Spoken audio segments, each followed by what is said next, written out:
Pero Humberto, estamos ahora con Víctor Hugo Cárdenas y hay varios temas que hablar respecto a esto, pero yo sigo insistiendo que sí se puede cruzar con alguna... Con algún incidente, con alguna situación legal que vaya al Tribunal Constitucional y vaya a parar este abuso permanente que está y este pisoteo de la ley que está sufriendo el país frente al movimiento al socialismo, Humberto. Yo creo que sí, yo creo que algo se puede hacer. Ahora, por el momento, yo noto que la reacción del gobierno del tribunal... Acláreme su voz, Humberto, lo estoy escuchando muy bajo. Ante las protestas, te diría, ante las protestas que se han escuchado casi exclusivamente en las redes sociales, ha pedido al tribunal electoral y el gobierno, ya, ha sido notorio, lo estaba escuchando al padre Pérez en la Fides y decía que lo felicita ahora al tribunal porque ha retrocedido. De haber tenido la intención de modificar 75%, ha terminado modificando solamente 15%, dice la lectura del padre Pérez, de Eduardo. Bueno, usted sabrá en qué anda el padre Pérez en todo caso, yo no. Ha retrocedido. Ha retrocedido un poco, dice el padrecito. ¿Me entiendes? Entonces, quizás la protesta a través de las redes sociales es más efectiva, porque al fin y al cabo, Marianela, los medios están controlados. Absolutamente, y los que no están controlados están perseguidos, pero aviesamente como nosotros, ¿ah, Humberto? Bueno, pero hablemos con... Te cuento, me han invitado a asistir a un seminario en Santiago de Chile sobre los medios de comunicación en la red, organizado por la Fundación Carter. Ajá. Así que voy a estar el 26 y 27 en Chile, puño. Bueno, estamos con don Víctor Hugo Cárdenas, ex vicepresidente del país, Humberto, y realmente es importante hablar sobre este tema, esta forma torpe en la que el gobierno está escamoteando los escaños parlamentarios, un parlamentario prácticamente a Cochabamba, a La Paz, los han dejado tranquilos a los de Santa Cruz, pero ahí tiene la situación. Bienvenido, buen día, don Víctor Hugo. Un gusto, Marianela, buen día, y un saludo para Humberto, un placer. Y creo que comparto las opiniones que acaban de lanzar. Me añadiría dos datos que no se los están destacando. Primero, que antes de este reglamento, que a última hora lo modificaron porque el escándalo era enorme y las reacciones realmente ponían en jaque a la prosecución del proceso electoral. La Corte Electoral, el Tribunal Supremo Electoral tuvo que retroceder. Pero más antes de ello, ya estaba una sobrecarga de la representación rural. Es decir, hoy día el 70% de la población vive en las ciudades, más o menos el 70%. En eso hay una coincidencia general. Y solo un 30% vive en zonas rurales. Pero la representación no es semejante, no es 70-30. Es, en el mejor de los casos, 60-40. Es decir, las poblaciones urbanas, que son el 70% de la población, solo tienen el 40% de la representación antes de este mapa electoral. Y al revés, el 30% de la población del país tiene alrededor del 60% de representación. Estas modificaciones no han solucionado ese problema. Segundo problema, los resultados del censo no tienen la fiabilidad mínima necesaria, porque nadie sabe cuánto ha sido el error, cuánto ha sido la omisión, cuánto ha sido la falta de cobertura. Esto nadie lo va a saber.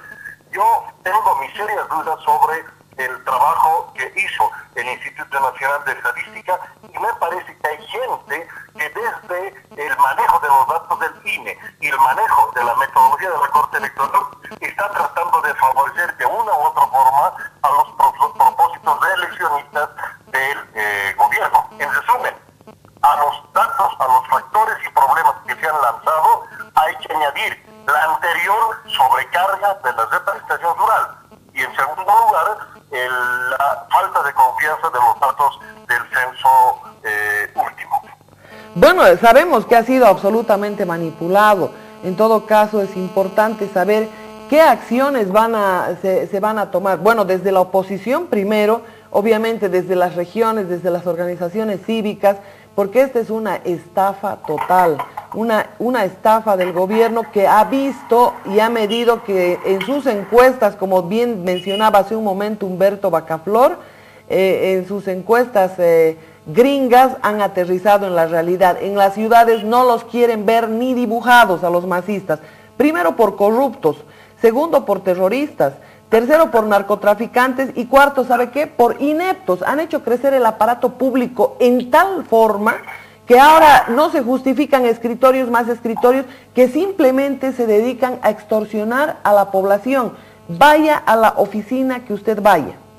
Esto sin mencionar la policía, imagínese usted.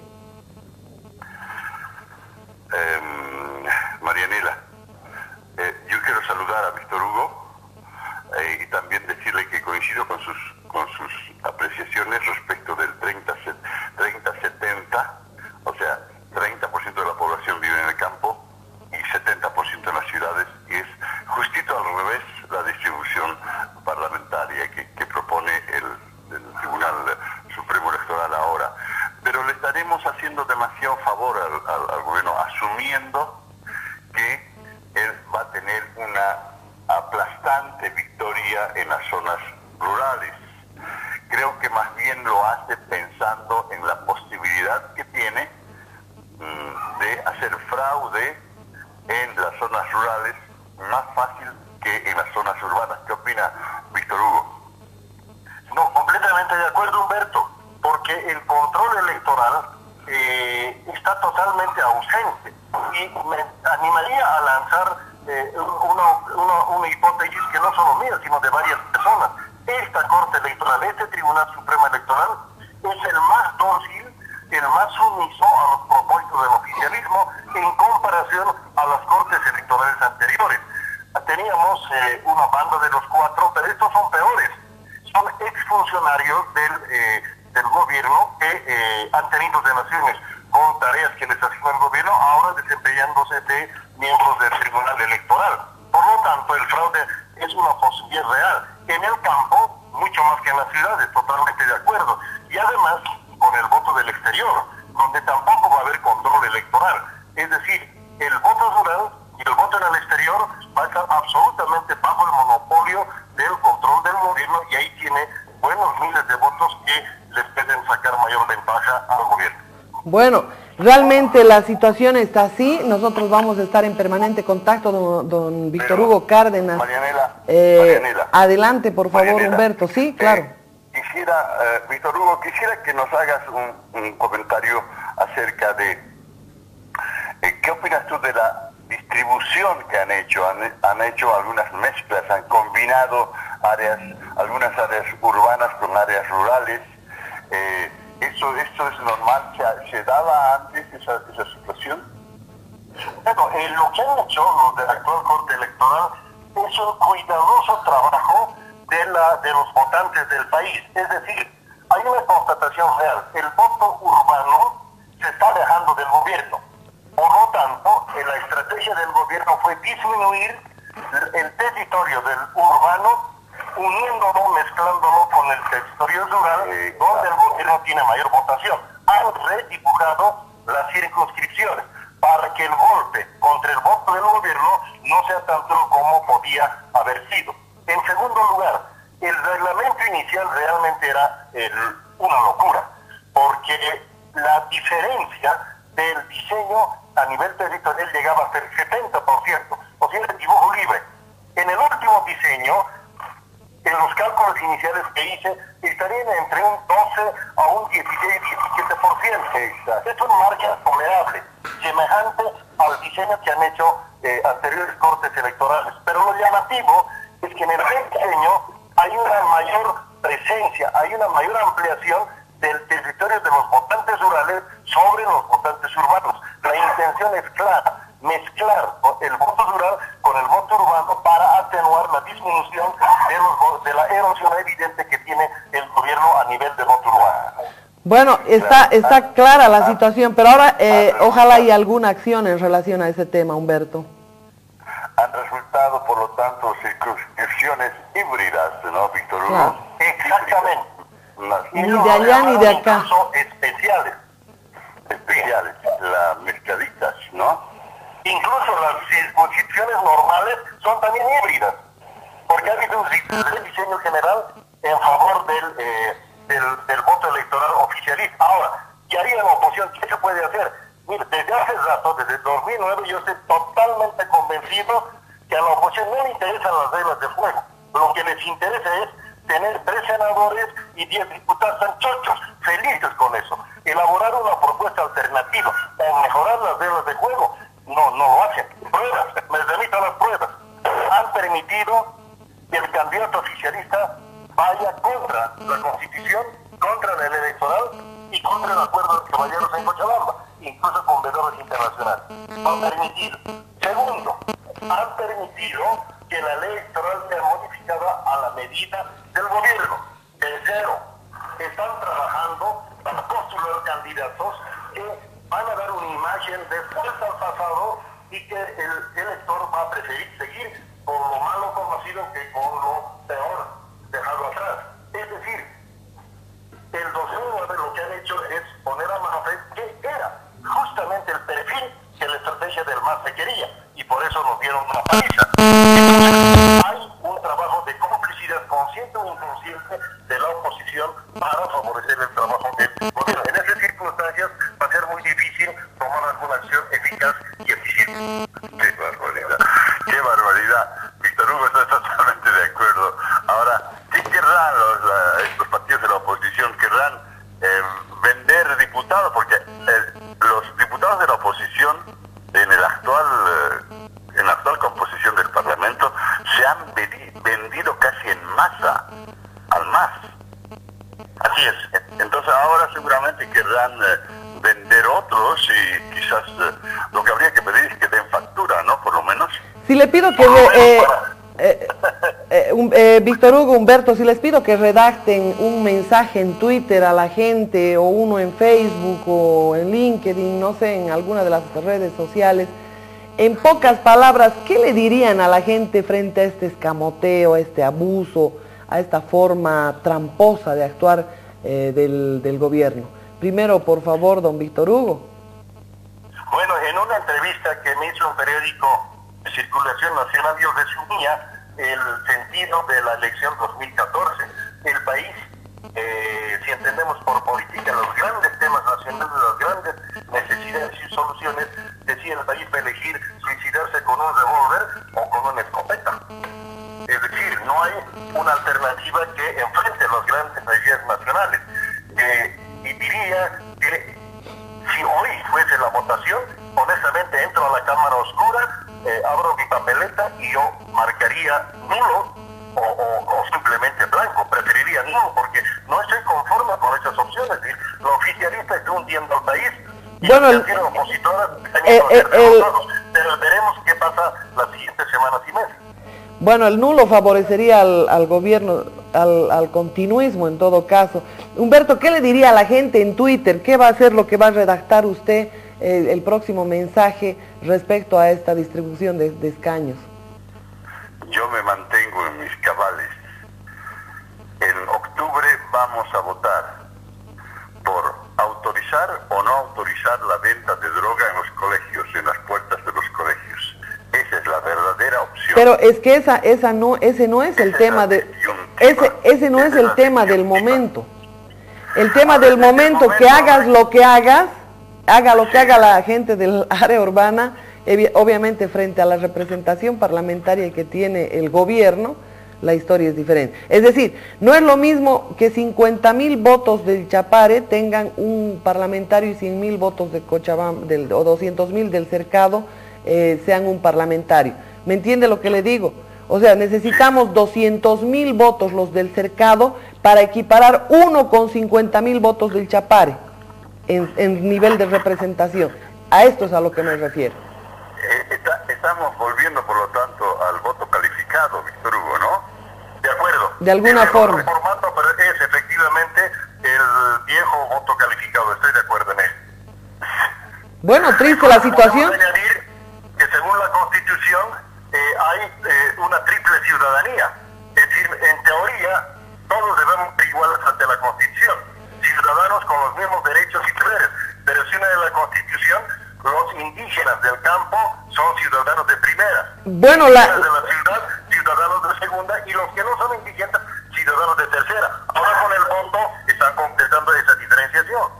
Bueno, Víctor Hugo, Humberto, la única cosa que se podría realmente hacer en este momento para evitar este atropello es cruzar con una iniciativa ciudadana que está incluso sobre el Tribunal Constitucional, está en la Constitución, cruzar con una iniciativa ciudadana que procure recolectar firmas y rechazar esta historia, porque definitivamente no veo otro camino ante este abuso. Ya hay una, Marianela, ya hay una iniciativa, mi voto sí cuenta, se llama. Mi voto sí cuenta, y están recolectando firmas. Lo está promoviendo Jorge Lazarte y creo que está adquiriendo bastante adhesión a nivel nacional. No confundamos. Esa es simplemente una opinión que ha sacado en Facebook. Pero lo que nosotros tenemos que ir es por la vía legal. Se tiene que presentar al Tribunal Supremo Electoral la iniciativa ciudadana donde podamos capturar el 20% del padrón electoral en firmas para rechazar esta distribución de escaños parlamentarios. Ese es el mecanismo. De otra forma es un beso a la bandera. Pueden haber cantidades de comentarios que no sirven para nada. Pero lo importante es acudir a la vía legal. Es decir, donde realmente la iniciativa ciudadana se antepone incluso al Tribunal Constitucional, mucho más al Tribunal Supremo Electoral. Prácticamente pararía la tuición, inmediatamente se congelaría esa situación en caso de que se plantee una iniciativa ciudadana, se recaben los libros y realmente se puedan hacer firmar, lograr si no me equivoco es el 20% del padrón electoral o menos.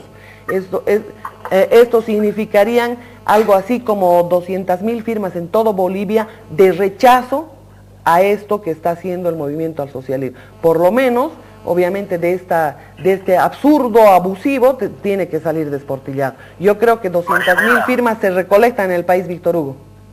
Sí, Marianela, Humberto, no sé si ustedes estarán de acuerdo, pero hay que reconocer la habilidad de la propaganda gubernamental y de la acción gubernamental que logró esta vez, me parece, una victoria importante. Lanzó un reglamento realmente absurdo, exagerado, torpe, inaceptable para todos.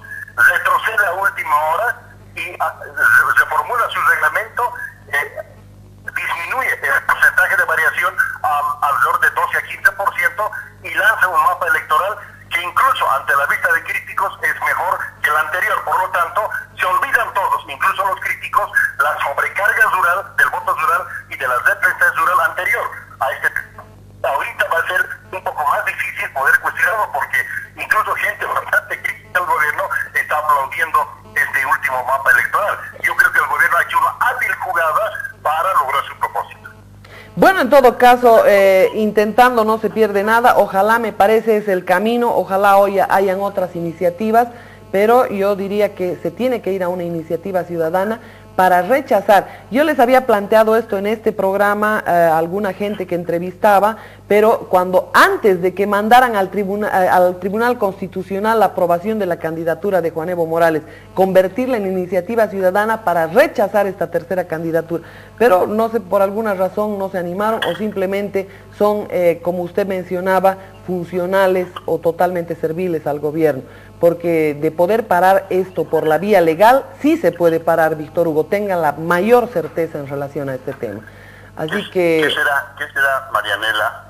¿Qué será, Marianela? Que todas esas iniciativas que tienen que ver mucho con la red, con Internet, no funcionan en Bolivia. ¿Será porque Internet en Bolivia es el peor servicio del mundo? Claro, además un servicio saboteado, ¿no? Como la señal de Canal 33 permanentemente con ruido y toda aquella historia. Si no es asaltada, esa es la triste realidad. En lugares donde, en un país donde no hay absolutamente democracia. Así que mucho agradecemos a don Víctor Hugo Cárdenas su aporte al programa. Un saludo, Marianela, y un placer conversar con Humberto. Será hasta pronto. Será hasta pronto a don Víctor Hugo Cárdenas. Pronto, mi querido Víctor, hasta pronto. Bueno, estamos desolados, Humberto, ante el abuso, el atropello.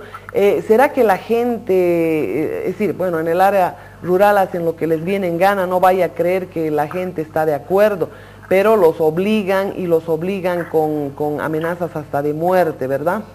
Allá no hay periodismo, no hay policía, no hay absolutamente nada, no hay perro que les ladre, como se dice vulgarmente.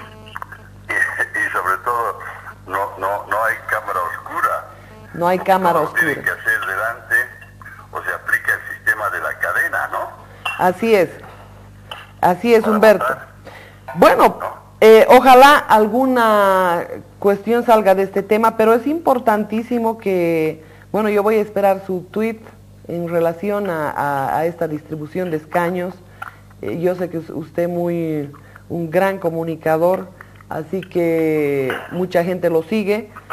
Así que estaba escuchando, Marianela, estaba escuchando al ministro Romero. Ajá. ¿Ya? Perdón que sea un conana con este tema. Adelante. El ministro Romero, a más o menos a un mes de que el viceministro Felipe Cáceres dijera que mafias colombianas y brasileñas están controlando Yapacaní y todo el Ichilo, a un mes, ayer, el propio ministro ha dicho que las organizaciones cívicas de Yapacaní obedecen al narcotráfico. Pero al mismo tiempo, ha dicho que en Bolivia es mínima la producción de droga, mínima, que el consumo es absolutamente mínimo, que Bolivia es solamente un país de tránsito de la droga, de la droga peruana, ¿no? Ajá. Hacia otros países, y que el consumo en Bolivia es de 4% y en Colombia es de 16% y no sé qué, ¿no?